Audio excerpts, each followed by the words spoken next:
జై Telangana. Thank you Samanna. Thank you.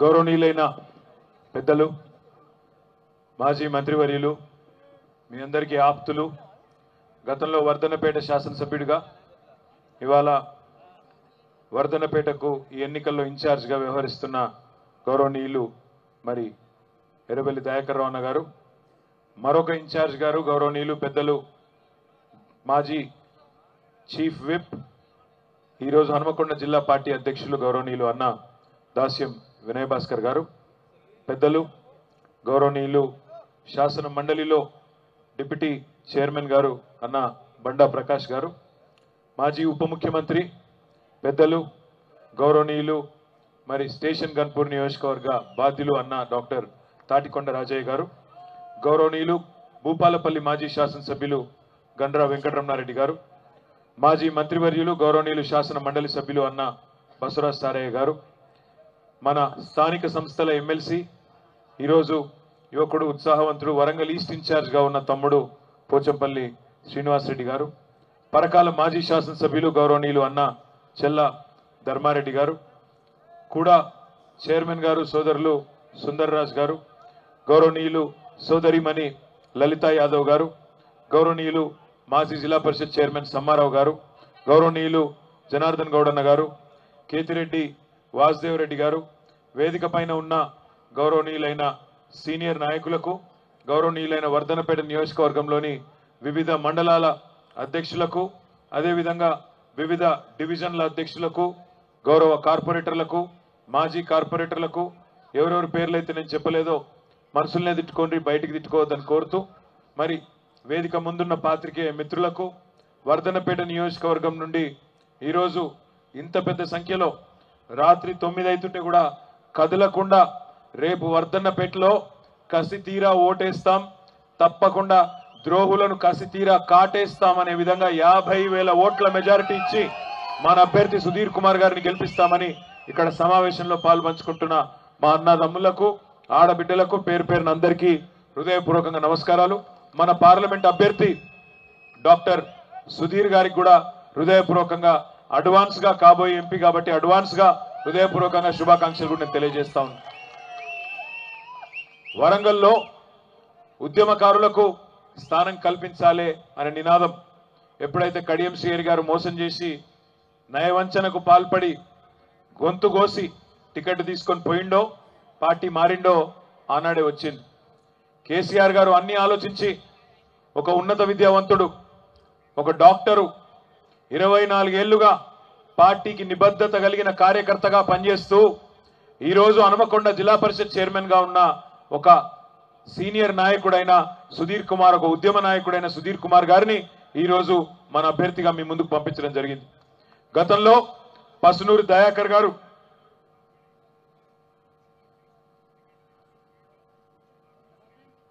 ఏం పెడుతున్నవి,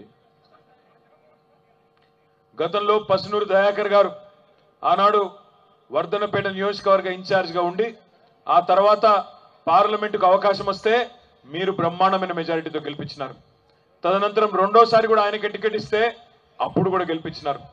మరి ఈరోజు దయచేసి నేను మిమ్మల్ని ప్రార్థించేది ఒకటే, ఇవాళ వరంగల్లో జరుగుతున్నది, పార్లమెంట్లో జరుగుతున్నది విశ్వాసఘాతకునికి, విశ్వాసఘాతకులకు ఒక నిబద్ధత, విశ్వాసం ఉన్న నాయకుడికి మధ్యన జరుగుతున్న పోరాటం అనే మాట మనందరం కూడా గుర్తుపెట్టుకోవాలి.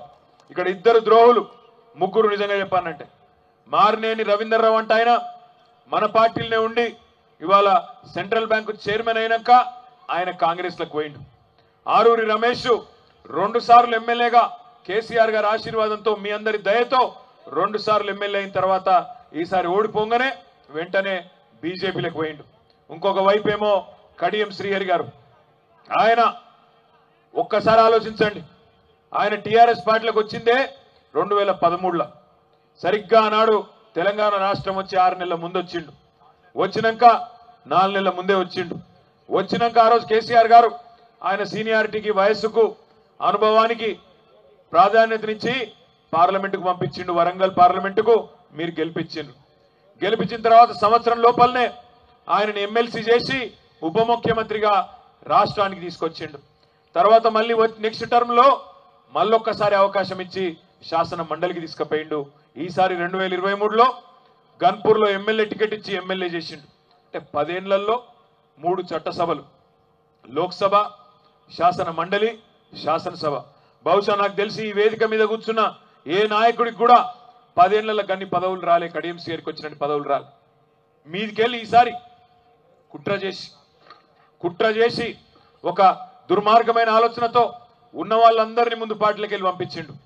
పస్నూరు దయాకర్ను పంపించిండు, రాజన్నని ఇబ్బంది పెట్టిండు, తర్వాత మన ఆరూరి రమేష్ నిలగొట్టిండు, అందరు నిలగొట్టి టికెట్ తీసుకున్నాడు. టికెట్ తీసుకున్న రోజు కూడా ఎంతో తీయటి పుల్లటి మాటలు చెప్పిండు. నాకే ఫోన్ చేసిండు, అన్నా రామన్న సారు టికెట్ కన్ఫర్మ్ చేసిండు నా బిడ్డకు, మరి ఇవాళనేమో నా బిడ్డ రాలేదు మీటింగ్కు, రేపు ఒక్కసారి వచ్చి ఆశీర్వాదం తీసుకుంటుంది, జరా సార్ దగ్గర ఎవరున్నారో చెప్పు అన్నాడు. నేను ఎక్కడో వేరే రాష్ట్రంలో ఉంటే అప్పుడు మన మహబూబ్ నగర్ వాళ్ళది ఎలక్షన్ ఉంటే అక్కడెక్కడో క్యాంప్ ఉంటే ఆడికి పోయినా. ఆడికి వెళ్ళి మళ్ళీ ఫోన్ చేసి ఇట్లా సారు కడియం సీఆర్ గారు తన ఫ్యామిలీతో వస్తారట అంటే సారు వెంటనే రేపు భోజనానికి రమ్మన్నాడు. భోజనానికి వచ్చిండ్రు, భోజనం చేసిండ్రు, 2 గంటలు కూర్చున్నాడు. నాకు అందరికంటే ఎక్కువ సాయం చేయాలి సార్, నాకు కొద్దిగా ఎక్కువ సాయం చేయాలి వరంగల్కి అన్నాడు. అది కూడా ఓకే అన్నాడు సారు. ఇవన్నీ అయిపోయినాక మంచిగా సంతృప్తిగా ఫోటోలు దిగి ఎక్కడోళ్ళు అక్కడ పోయినరు. తెల్లారి కావ్య కూడా నాకు ఫోన్ చేసింది, అమ్మాయి, అన్న మా ఆయన గుంటూరు ఒంగోలు, ఆయన ఎక్కడో ఆంధ్ర, ఆయన కూడా కేసీఆర్ సార్కి ఫ్యాన్ అయిపోయిండు అన్న, మొదటిసారి కలిసిండు, పెద్ద ఫ్యాన్ అయిపోయిండు కేసీఆర్ గారితో, గంటన్నర కూర్చున్నాక ఇంత గొప్ప నాయకుడి కింద నువ్వు పనిచేసే అదృష్టం నీకు వచ్చింది అన్నాడు, ఫ్యాన్ అయిపోయిండన్నా అని ఆమె కూడా చెప్పింది. చాలా సంతోషంగా ఉందన్నా, నాకు అవకాశం ఇచ్చిందని పొద్దున 10:30కు మాట్లాడింది. ఏమైందో ఏమో తెలియదు, సాయంత్రం 4:30-5 గొట్టంగా ఉత్తరం పంపింది. మరి ఆ 10:30 నుంచి 4:30 లోపల ఏమైందో నాకెరకలేదు. కాంగ్రెస్ వాళ్ళు ఏం మాయ చేసిండ్రో, ఏం ఆలోచనలు వచ్చినాయో, 4:30కు ఫ్లైట్ ఎక్కిండ్రు, ఢిల్లీ పోయినరు, కాంగ్రెస్ కండువా కప్పుకున్నారు. నేను దయచేసి మిమ్మల్ని ఆలోచించమని కోరేది ఒకటే, ఈరోజు జరుగుతున్న ఎన్నిక సామాన్యమైన ఎన్నిక కాదు, కేవలం ఒక రెగ్యులర్గా రొటీన్గా వచ్చే పార్లమెంట్ ఎన్నిక కాదు. ఈ ఎన్నిక 100 రోజుల అబద్ధానికి 10 ఏళ్ల నిజానికి మధ్యన జరుగుతున్న ఎన్నిక. 100 రోజుల అబద్ధానికి 10 ఏళ్ల నిజానికి మధ్యన జరుగుతున్న ఎన్నిక. నేను ఉత్తగానే అంటలేను 100 రోజుల అబద్ధం అని. ఒక్కసారి మీరే చూడండి, మీ ముంగట టీవీలు కూడా పెట్టినాం. అరిచేతిలో వైకుంఠం చూపెట్టి ప్రజలకు ఈస్ట్మన్ కలర్ సినిమా చూపెట్టి ఓట్లేయించుకున్నారు. ఓట్లేయించుకునేటప్పుడు ఇష్టం వచ్చిన మాటలు చెప్పినారు. ఎన్నికలకు ముందేమో అభయ హస్తం, ఎన్నికలు అయిపోయినాకనేమో భస్మాసుర హస్తం అయిపోయింది, అదే హస్తం. ఇలా ఒక్కసారి చూడండి, రేవంత్ రెడ్డి గారు రైతులకు ఏమేం చెప్పిండో ఒక్కసారి చూడమని చెప్పి నేను కోరుతా ఉన్నా. ఏమన్నాడు ఆయన అన్నాడు, నేను వస్తూనే ఉన్నా, డిసెంబర్ 9 నాడు ముఖ్యమంత్రి అయితేనే ఉన్నా, వెంటనే ఎంబడే మీకు 2 లక్షల రుణమాఫీ మీద సంతకం పెడతా అన్నాడు. ఒక్కసారి ఆ వీడియో ప్లే చేయాలని మా తమ్ముని కోరుతా ఉన్నా. ఉన్నదా వీడియో? లేదా?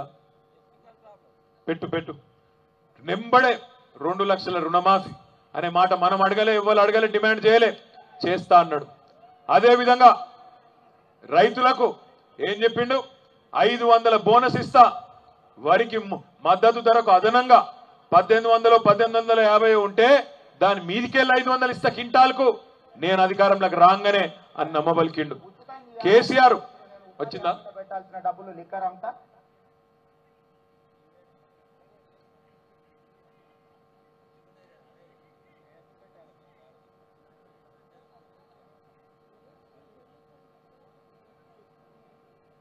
ప్లే కాదు, అవుతుందా కాదా? ప్లే ఇది అందరు చూడాలి దయచేసి. చేస్తా. ఇవాళ చంద్రశేఖర్ రావు ఏమనుకుంటున్నాంటే రుణమాఫీ చేసిన ఓట్లు నాకు పడతాయని. నేనేం చెప్తున్నా అంటే రుణమాఫీ అయిన వాళ్ళు అందరూ ఎంబడి పోయి మళ్ళీ 2 లక్షల రుణం తెచ్చుకొని డిసెంబర్ 9 నాడు నేను అవి మాఫీ చేస్తా. కాబట్టి రైతులందరికీ నేను విజ్ఞప్తి చేస్తున్నా, ఎంబడే పోయి బ్యాంకుకు పోయి లోన్లు తెచ్చుకొని వచ్చిన ఎంబడే నేను రుణమాఫీ చేస్తా. ఇవాళ రుణమాఫీ చేసిన వాళ్ళందరికీ నేను విజ్ఞప్తి చేస్తున్నా, ఎంబడే బ్యాంకు కోనరి, ఎంబడే రుణం తెచ్చుకోనరి, ఎంబడే 2 లక్షల రుణమాఫీ చేస్తా. అయిందా? మార్పు బాగున్నదా? రైతులను అడగాలి మనం. మోసపోయినరు మీరు, ఈ మోసగాని మాటలు నేను గుర్తు చేయాలి. 2 లక్షల రుణమాఫీ అయ్యేనందుకు ఖచ్చితంగా రైతులు దండించాలని నేను కోరుతున్నా. అదేవిధంగా డిసెంబర్ 9 నాడు ఏమన్నాడు, కేసీఆర్ 2000 పెన్షన్లు ఇస్తున్నాడు, నేను 4000 పెన్షన్లు ఇస్తా అన్నాడు. 2000 కాదు 4000 ఇస్తా అన్నాడు. కేసీఆర్ ముసలవ్వకో ముసలయ్యకో ఇద్దరిలో ఒకరికే ఇస్తున్నాడు, నేను ఇద్దరికి ఇస్తా అని నమ్మబలికిండు.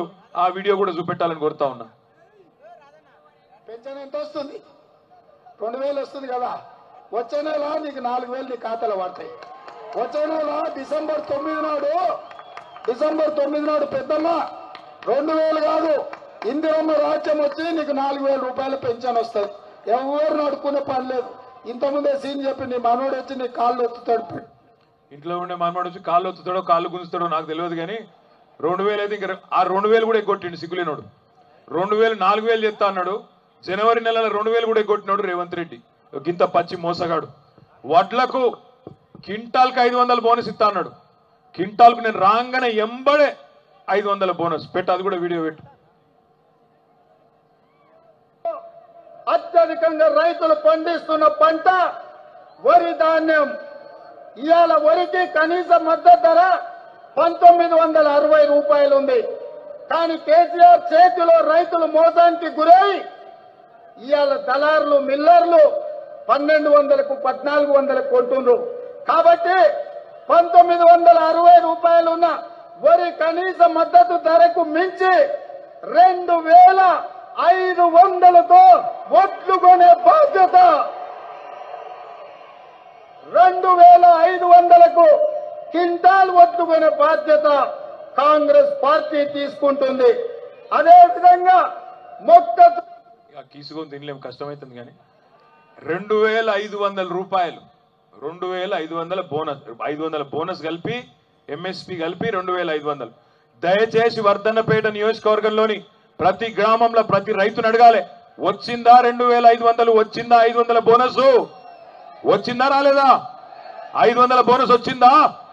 500 బోనస్ వచ్చిన వాళ్ళు కాంగ్రెస్ కోటేయండి, కడియం శ్రీగారు కోటేయండి. రానోళ్ళు ఖచ్చితంగా సుధీర్ అన్నకు కారు గుర్తు కోటేయమని చెప్పాలి. తులం బంగారం అన్నాడు. ఇక మన ఆడబిడ్డలకు సెంటిమెంట్, 1,00,000 రూపాయలు కేసీఆర్ ఇస్తాడు లగ్గానికి, కానీ మీదికెళ్ళి తులం బంగారం ఇస్తా అన్నాడు. ఒక్కసారి తులం బంగారం పెట్టు. షాదీ ముబారక్ కళ్యాణ లక్ష్మిలో ఈ రోజు 1,00,000 రూపాయలే వస్తున్నాయి. ఈ నెల అయితే 1,00,000, వచ్చే నెల మీరు తీసుకుంటే 1,00,000తో పాటు తులం బంగారం ఆడబిడ్డలకే ఇచ్చే. వచ్చిందా తులం బంగారం? వచ్చిందా తులం బంగారం? ఆడబిడ్డలను అడగాలి, వచ్చిందా? మరి రానందుకేద్దామా కాంగ్రెస్ పార్టీ కూడా సిగ్గు లేకుండా? ఇంకొక మాట కూడా అన్నాడు రేవంత్ రెడ్డి, నెలకు 2500 ఇస్తామా ఆడబిడ్డలకు, 100 రోజుల్లో గ్యారంటీలు అన్ని చేస్తా, నాది గ్యారంటీ మహాలక్ష్మి అన్నాడు. అది కూడా పెట్టు. 100 రోజుల్లో 2500 ఆడబిడ్డలకు 1,67,00,000 మంది ఆడబిడ్డల దగ్గర నగదు ఉంటేనే బెల్ట్ షాపులలో ఇస్తున్నాడు. అవునా? అందుకే మా అక్కల కష్టాలు చూసి నగదు మా అక్క దగ్గర ఉంటే పిల్లల చదువులు, ఇంటి ఖర్చులు, పండుగ పూట చుట్టం వస్తే ఇంత మంచి చెడ్డ చూడడానికి ఉంటుంది. అందుకే ప్రతి నెల 1వ తారీఖు నాడు ప్రభుత్వ ఉద్యోగికి జీతం వచ్చినట్టుగా ప్రతి నెల 1వ తారీఖు నాడు ఆడబిడ్డల ఖాతాలో 2,500 రూపాయలు ప్రతి నెల ఆడబిడ్డల ఖాతాలో ఇవ్వాలని కాంగ్రెస్ పార్టీ నిర్ణయం తీసుకున్నది. ఇక 2,500 పడ్డా ఖాతాలలో? 4,000 పెన్షన్ వచ్చిందా? తులం బంగారం వచ్చిందా? 2 లక్షల రుణమాఫీ అయ్యిందా? ఫ్రీ స్కూటీలు అన్నాడు, అవి వచ్చినాయా? ఏది రాలే. కానీ మీరందరూ సినిమాలు చూస్తారా? ఇవాళ రేపు సినిమాలలో సీక్వెల్ వస్తున్నాయి. బాహుబలి అనే సినిమా వచ్చింది ఆ మధ్యన. బాహుబలి పార్ట్ 1 వచ్చింది, అటెనక పార్ట్ 2 వచ్చింది. అట్లనే రేవంత్ రెడ్డి కూడా అసెంబ్లీ ఎన్నికలకు ముందేమో మోసం పార్ట్ 1, ఇప్పుడు మళ్ళా కొత్తగా పార్లమెంట్ ఎన్నికల ముందు మోసం పార్ట్ 2. అప్పుడేమన్నాడు అసెంబ్లీ ముంగట, డిసెంబర్ 9 నాడు రుణమాఫీ నేను చేస్తా, నేను సంతకం పెడతా అని నరికిండు. ఇప్పుడేమైంది? 100 రోజులు అయిపోయింది, రుణమాఫీ లేదు, మన్ను లేదు. అందుకే ఇవాళ ముఖం చెల్తలేదు కాబట్టి కొత్త డ్రామా ఆడుతున్నాడు. ఏ ఊరికి పోతే ఆ ఊర్లో ఏ దేవుడు ఉంటే ఆ దేవుని మీద ఓటు పెడుతుండు. యాదగిరిగుట్టకు పోయి లక్ష్మీ నరసింహస్వామి మీద నేను ప్రతిజ్ఞ చేస్తున్నా, ఆగస్టు 15 ఆగస్టుకు నేను రుణమాఫీ చేస్తా, మీ అందరికి దండం పెడుతున్నా అని మోసం పార్ట్ 2 సీక్వెల్ తీసిండు. రేపో ఎల్లుండో వరంగల్కి వస్తాడు, భద్రకాళి అమ్మ మీద ఒట్టు పెడుతున్నా అంటాడు. మరి మన భద్రకాళమ్మ డేంజర్, మరి జాగ్రత్తగా ఉండాలి, మా వినయాన్ని మంచిగా చూసుకోవాలి. ఎందుకంటే దేవుళ్ళ మీద కూడా ఒట్లు పెడతాడు. బాసర వేయిండు, సరస్వతి తల్లి మీద ఒట్టు పెట్టిండు, దేవుళ్ళ మీద ఒట్టు పెట్టి కూడా పచ్చి అబద్ధాలు ఆడుతూ ఉన్నాడు. దయచేసి నేను మిమ్మల్ని కోరేది ఒకటే, మొదటిసారి ఎవడన్నా మనల్ని మోసం చేస్తే మన తప్పు కాదు. మొదటిసారి ఎవడన్నా మనల్ని మోసం చేస్తే అది మన తప్పు కాదు, ఎందుకంటే మంచితనం ఉన్నోళ్ళు నమ్ముతారు. కానీ రెండోసారి అదే మనిషి మనను మోసం చేస్తే బరాబర్ అది మన తప్పే అవుతుంది. ఈ మాట మన రైతులకు, మన ఆడబిడ్డలకు, ప్రతి ఒక్కరికి చెప్పవలసిన బాధ్యత మన మీద ఉన్నది. ఇవాళ కడియం శ్రీహరిది ఒక మోసం అయితే రేవంత్ రెడ్డిది మరొక మోసం. అందుకే ఈ మోసగాళ్ల ముఠాకు కాంగ్రెస్ పార్టీకి బుద్ధి చెప్పవలసిన బాధ్యత మనందరి మీద కూడా ఉన్నది. రాజన్న చాలా విషయాలు చెప్పిండు, నేను దాని లోతులకు పోను. కానీ ఒక్కటి మాత్రం పక్కా వాస్తవం, కాంగ్రెస్ పార్టీ ప్రభుత్వం వచ్చినాక ఇవాళ తెలంగాణలోని ప్రతి గ్రామంలో రోజొక్కసారన్న కేసీఆర్ గారిని తలుచుకున్న మాట వాస్తవమా కాదా ఒక్కసారి చెప్పాలని చెప్పి నేను కోరుతా ఉన్నా. కరెంటు పోయిన ప్రతి నిమిషం కేసీఆరే గుర్తొస్తున్నాడు, నీళ్లు రాని ప్రతి నిమిషం కేసీఆరే గుర్తొస్తున్నాడు. కాంగ్రెస్ వాళ్ళ కండ్ల మంటతోని పంటలు ఎండిపోతుంటే నీళ్ళిచ్చే అవకాశం ఉండి కాళేశ్వరం కాడ రిపేరు చేసి నీళ్లు తీసుకొచ్చే అవకాశం ఉన్నప్పటికీ కావాలని పంటలు ఎండుతుంటే కేసీఆరే గుర్తొస్తున్నాడు. ఇది వాస్తవం. అందుకే నేను మిమ్మల్ని అందరినీ ప్రార్థించేది ఒకటే, ఈసారి ఈ ఎలక్షన్ల గిన్న మీరు గట్టిగా మనందరం తన్లాడి ఒక 10-12 పార్లమెంట్ సీట్లు కనుక మీరు గులాబీ జెండాకు కేసీఆర్ దళానికి కట్టబెడితే సంవత్సరం లోపలనే మళ్ళా కేసీఆర్ గారు రాష్ట్ర రాజకీయాన్ని శాసించే రోజు సంవత్సరం లోపలనే వస్తుంది. ఇప్పుడు తప్పించుకున్నారంటే కాంగ్రెస్ వాళ్ళు, బీజేపీ వాళ్ళు మళ్ళా 4 ఏళ్ళు దొరకరు. అందుకే నేను మిమ్మల్ని ప్రార్థిస్తున్నా, ఇప్పుడే కర్రు కాల్చి వాత పెట్టాలి, వాళ్ళ మోసానికి తప్పకుండా గుణపాఠం చెప్పాలి. ఒక మోసం కాంగ్రెస్, మరొక మోసం ఆరూరి రమేష్ బీజేపీ. ఏం తక్కువ చేసిండు కేసీఆర్ గారు ఆరూరి రమేష్ కు? 2 సార్లు ఎమ్మెల్యే చేసింది పాపమా? 2 సార్లు ఎమ్మెల్యేగా నిలబెట్టి టికెట్ ఇస్తే వరదన్నపేట ప్రజలు మీరు గెలిపించింది పాపమా? ఏం తక్కువ అయింది ఆయనకు? ఇవాళ బీజేపీ పార్టీలకు పోయి పెద్ద పెద్ద మాటలు మాట్లాడుతూ ఉన్నాడు. ఒక్కసారి ఆలోచించాలా, బీజేపీకి ఎందుకు ఓటేయాలి మనం? 10 ఏళ్ళు నరేంద్ర మోడీ గారి ప్రభుత్వం ఏం చేసింది తెలంగాణకు ఆలోచించమని చెప్పి నేను కోరుతున్నా. మామునూరు ఎయిర్పోర్ట్ ఉన్నది, దాన్ని పునరుద్ధరించవయ్యా, మీ కిందికి వస్తుంది, అది కేంద్ర ప్రభుత్వం కిందికి, మమ్మల్ని ఏం చేయమంటే కట్ చేస్తామని చెప్పి 100 సార్లు అడిగిన 10 ఏళ్లల్లా దానికి కనీసం ఫైల్ మీదకి వెళ్ళి దుమ్ము కూడా దులపలేదు నరేంద్ర మోడీ ప్రభుత్వం. 100 సార్లు అడిగినాం మెగా టెక్స్టైల్ పార్కు మా పరకాల నియోజకవర్గంలో మా ధర్మారెడ్డి అన్న కష్టపడి అక్కడి రైతులు నొప్పించి మెప్పించి అక్కడ భూసేకరణ చేసి భారతదేశంలోనే అతిపెద్ద టెక్స్టైల్ పార్క్ పెట్టినాం. ఒకప్పుడు అజంజాహి మిల్లుండే ఇక్కడ, అంతకు ధీటుగా బ్రహ్మాండమైన పార్కు పెడుతున్నాం. సహకరించమంటే సహకరించలే. ఆఖరికి మొన్నేదో తూతూ మంత్రంగా డ్రామా కోసం ఏదో ఆర్డర్ వారేసిండు. కాజీపేటలో కోచ్ ఫ్యాక్టరీ పెడతామన్నారు, కోచ్ ఫ్యాక్టరీ లేదేం లేదు, ఏదో రిపేర్ల దుకాణం పెడతామని ఇవాళ వచ్చి రాయేసి పోయిండు. అదే విధంగా వర్ధనపేట నియోజకవర్గంలో కానీ, వరంగల్ పార్లమెంటు నియోజకవర్గంలో కానీ ఇక్కడ ఉన్న రైతన్నలందరూ ఆలోచించాలా. ఇవాళ నరేంద్ర మోడీ ప్రభుత్వం అంటున్నది గోదావరి జలాల్లో మన అవసరాలు తీరకముందే ఆ గోదావరి జలాలను ఇవాళ కిందికి కర్ణాటకకు, తమిళనాడుకు తీసుకుపోతా అంటున్నాడు. ఇచ్చంపల్లి కాడ ప్రాజెక్టు కట్టి. ఈ రేవంత్ రెడ్డి గారు ఉంటే ఆయనకు మోడీని అడ్డుకునే శక్తి లేదు. ఎందుకు వేయాలి బీజేపీ కోటు ఆలోచించమని చెప్పి నేను కోరుతున్నా. 10 ఏళ్లలో 10 సార్లు అన్నాడు నరేంద్ర మోడీ, తల్లిని చంపినరు, బిడ్డను వేరు చేసిండ్రని తెలంగాణ ఏర్పాటు మీద విషం జిమ్మినందుకు కోటే అన్నా. 5 మండలాలు తీసుకుపోయి ఆంధ్రాలో బలవంతంగా కలిపినందుకు కోటే అన్నా, లేదా మనకిచ్చిన పునర్విభజన చట్టంలో ఒక్క హామీ నిలబెట్టుకోనందుకు మనం ఓటే అన్నా, కాజీపేటలో కోచ్ ఫ్యాక్టరీ పెట్టనందుకు, బయ్యారంలో ఉక్కు కర్మాగారం పెట్టనందుకు, ఇచ్చిన ఒక్క మాట నిలుపుకోనందుకు ఓటే అన్నా, తెలంగాణకు ఒక్క మెడికల్ కాలేజ్ ఇయ్యనందుకు, ఒక్క నవోదయ పాఠశాల పెట్టనందుకు, ఒక్క విద్యా సంస్థ పెట్టనందుకు ఓటే అన్నా, లేదా 2014లో నువ్వే కదా డైలాగులు కొట్టినావు, నేను భారతదేశానికి మొత్తం ఏదైతే నల్లధనం బయటికి పోయిందో దాన్ని తీసుకొస్తా, ప్రతి ఒక్కరి ఖాతాలో 15 లక్షల రూపాయలు వేస్తా అన్నాడు నరేంద్ర మోడీ. పడ్డాయా 15 లక్షలు? పడ్డాయా మోడీ 15 లక్షలు? పడలే. దేశంలో ఎవరికి రాలే 15 లక్షలు రాలే. సంవత్సరానికి 2 కోట్ల ఉద్యోగాలు ఇస్తా అన్నాడు నరేంద్ర మోడీ. 10 ఏళ్లలో 20 కోట్ల ఉద్యోగాలు ఇవాళ ఇచ్చిండా? రైతుల ఆదాయం డబల్ చేస్తా అన్నాడు 2022 సంవత్సరం కల్లా చేసిండా? ఇంటింటికి నల్ల పెడతా అన్నాడు, కేసీఆర్ పెట్టిండు తప్ప మోడీ పెట్టలేదు దేశంలో. అదే విధంగా ప్రతి మనిషికి ఇల్లు కట్టిస్తా అన్నాడు, బుల్లెట్ ట్రైన్లు అన్నాడు, 5 ట్రిలియన్ ఎకానమీ అన్నాడు. ఇవేమైనాయా మోడీ గారంటే ఇవేమి చెప్పాడు. ఇప్పుడు ఏమంటాడు? జై శ్రీరామ్. అదొక్కటే తెలుసు, జై శ్రీరామ్. మనం కట్టలేదా గుడి? యాదగిరి గుట్టలో మనం కట్టలేదా యాదాద్రి? మనం ఎప్పుడైనా దేవుడిని అడ్డం పెట్టుకుని రాజకీయం చేసినామా? జై శ్రీరామ్ అనాలే, అక్షింతలు పంపాలే, ఇంటికి ఓట్లు అడగాలి. శ్రీరాముతో మనకు పంచాయతీ లేదు. దేవుడు అందరివాడు. దేవుడు బీజేపీ వాళ్ళకు మాత్రమే దేవుడు కాదు, మనకు కూడా ఆయననే దేవుడు. దేవునితో మనకు పంచాయతీ లేదు. రాముడికి మొక్కుదాం, కానీ తెలంగాణకు నయా పైసా పనిచేయని బీజేపీని మాత్రం ఓట్లతోనే పండబెట్టి తొక్కుదామనే మాట ఈ సందర్భంగా నేను మీకు విజ్ఞప్తి చేస్తా ఉన్నా. ఒక్క బుడ్డ పైసా పనిచేయలే బీజేపీ ఈ దేశానికి కానీ మన రాష్ట్రానికి కానీ. అట్లాంటి వాళ్ళని ఎందుకు ఆదరించాలి? ఏం చేసిందని ఇవాళ వాళ్ళకి ఓట్లు వేయాలి, ఏం చేస్తారని చెప్పి రేపు ఓట్లు వేయాలనే మాట దయచేసి ఆలోచించమని నేను కోరుతా ఉన్నా. నేను ముగించే ముందు మీ అందరితో ప్రార్థించేది ఒకటే, ఈ పార్లమెంట్ ఎన్నిక సుధీర్ కుమార్ ఎన్నిక కాదు. ఈ పార్లమెంట్ ఎన్నిక మనందరి బతుకు తెరువుకు సంబంధించిన ఎన్నిక, తెలంగాణ భవిష్యత్తుకు సంబంధించిన ఎన్నిక. తెలంగాణకున్న ఒక్క గొంతు కేసీఆర్. ఆ కేసీఆర్ గారినే ఇలా ఖతం చేయాలని కాంగ్రెస్ బీజేపీ కుమ్మక్కై రాజకీయం చేస్తూ ఇవాళ మన పార్టీని బొందబెట్టాలని ఆలోచన చేస్తున్న తరుణంలో మనకు సవాల్గా వస్తున్న ఎన్నిక. ఎదుర్కొందామా, కొట్లాడదామా, నిలిచి గెలుద్దామా, లేదా మళ్ళీ సుధీర్ ఎలక్షన్ కదా నాకేందని వేరే ఆలోచన చేద్దామా?